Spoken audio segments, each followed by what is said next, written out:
So, this is interesting. Over the last, I'd say around 2 weeks, right around the draft, it was leaked or put out that the T. Higgins contract was done.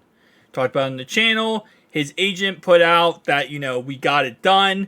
But he wasn't specific around he got the contract with T done. He just said that it was done and that all the Bengals media, sources was saying, end of story. T got the contract done. We're waiting for We're waiting for, the information to come out on what the contract extension was. So I really didn't think about it at all. And if you guys know me, he's literally my favorite player. So I was happy as heck when I found this information out and I reported it because that was what everyone was saying. Well, it looks like that might not be the case, which is really weird because no one has corrected this information since all the information dropped. It was like, okay, well, the Bengals are waiting to release his contract or his contract extension until, whatever. Maybe Joe Burrow's contract extension is done. Maybe someone else, waiting till the draft is over with, free agency, all this other stuff going on, right? There's a lot of things going on in the offseason. Not always do you want to come out and say, oh yeah, we gave T this extension. Sometimes you want to do certain things and then go with, we gave T the extension. But according to T. Higgins, this is what he had to say. T. Higgins on rumors his deal was done. Yeah, I got a lot of people texting me, man, but I didn't text them back. I knew there was nothing there. My mom texted me and was like, you got a deal done, son? I was like, Mom, if I had a deal done, you'd be the first to know. Which is so odd that even his mom heard the rumors and contacted him and said, hey, what's going on here? Because I'm pretty sure everyone on the internet at this point, based on, again, your agent, based on Bengals media sources, I mean, you have Joe Goodberry, you have, I forget the other guy's name, have been posted about this, that the T. Higgins extension is done. It was never clear-cut, meaning we never got the details of the contract extension, but it was pretty much at that point known it was done. Well, apparently it's not done at all. And T is still on his last year of his contract. And not only that, you're still working on Joe Burrow's contract. So I wonder really, what's the holdup? Now, don't get me wrong. When I say what's the holdup, I mean, yes, obviously the contract extension is going to take a little bit longer because, you're going to have to work out a lot of money with him. You are. It is the facts of the facts.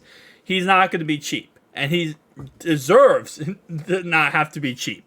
He deserves to get paid good freaking money, right? He's going to get paid as literally a number one receiver. Bengals have two number one receivers. They have, obviously, Jamar Chase, and they have T. Higgins. So he's going to get paid as a number one receiver. But it's just weird because, again, this is one of those sources where it's like, we thought this was already done. And it was just waiting to be announced. And it said it's not done and there is still things they have to work out. Higgins is a huge priority to Cincinnati. Director of Player Personnel Duke Tobin has made that clear at the NFL Scouting Combine when talks about trade rumors revolving around Higgins. He told other teams to go get their own Higgins. The Bengals also are going to need to extend Jamar Chase next season on top of all the deals this offseason. So, again, that's why if you guys go on the internet at all, the rumors around trading T. Higgins, even after Duke Tobin obviously, came out and said what he said, it stopped. Because it was like, they gave him a new contract. It's kind of over with. Let's move on to somebody else. Hey, who's that guy? Let's trade for that guy. Dalvin Cook became the new guy that people said to trade for. Wow. I'm just heavily surprised that this was not done. Because again, like I said, it's just it was like that, everyone figured, especially after all the information came out, that oh yeah, it's done. But you know what, with that being said though, let's just see what the contract, what the, what's it called? let's see what the salary cap's looking like. Oh my gosh. I just absolutely blanked out. So they still gotta do Joe Burrow's contract, right? We also still gotta go now. Apparently, T. Higgins, which I thought again, like I said, was done, but according to this, is not done. They have $14 million on the cap. Okay, so what they could do here, right, is they could obviously what they're probably gonna do. For Joe, it's probably gonna be we're gonna give him a 10-year contract, put money toward the future, and so his cap hit this year isn't really crazy, but his cap hit in the future makes up for this year not being a crazy cap hit. So that you can kind of balance the money out over 10 years. So that one I'm not really too scared about. And having $14 million on the cap isn't really too scary to me. Because, again, you can just really balance out his cap hit completely throughout the rest of the season. T is going to be interesting because T is not going to be a 10-year contract. T is probably going to be a 4 or 5 year contract. And you're going to have to balance it out. At least this year, he's going to be accumulating $10 million against the cap. At least $10 million.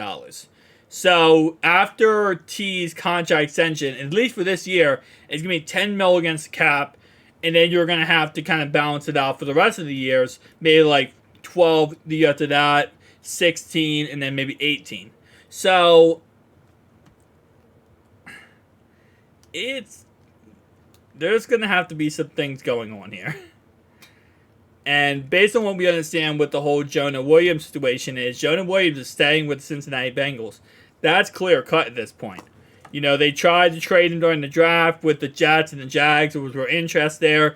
But Cincinnati overall decided, hey, we're going to keep him. He's going to be our right tackle. Or compete for our right tackle. Teddy K came out and said, hey, listen, we're going to have a competition. Best man will win. That's going to happen.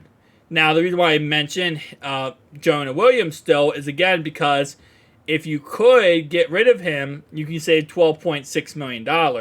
And this is why I've said many times at this point, again, just my personal opinion, you could trade him for like a sack of peanuts at this point and save $12.6 million. You're going to do that. Now, Joe Mixon still has not taken a pay cut. My guess is they're still working with him on that pay cut, and probably by June 1st we'll get that pay cut, and we'll see how much, less money he'll be making. And that will help out the cap a little bit too. So, there's a lot of things that are going to be happening during this next couple, weeks to a month that they're going to have to work around because, again, Joe's contract, I still will believe that, as Jamar Chase said, it will be more team-friendly and it won't be ridiculously crazy. But Lamar did just get paid $256 million. Then you have Justin Herbert, who's also probably going to get paid like $220 million. Then obviously Patrick Mahomes now, he's going to rework his 10-year contract, and he's probably going to be making $280-300 million. So there's going to be again, even more monkey wrenches thrown into this contract negotiation with Joe because he deserves to be paid, if not above Mahomes, at least equal a little bit below Mahomes. And at the same time, again, I know Mahomes technically on paper accomplished more, but if Mahomes gets a contract before Joe, it's always the next man up mentality. The next person to get the contract gets the biggest contract possible, a quarterback. Just how it works in the NFL. So it's going to be interesting to see how this ends up working out, guys. Tell me down below your thoughts and opinions. I'll see you guys next one. Peace out.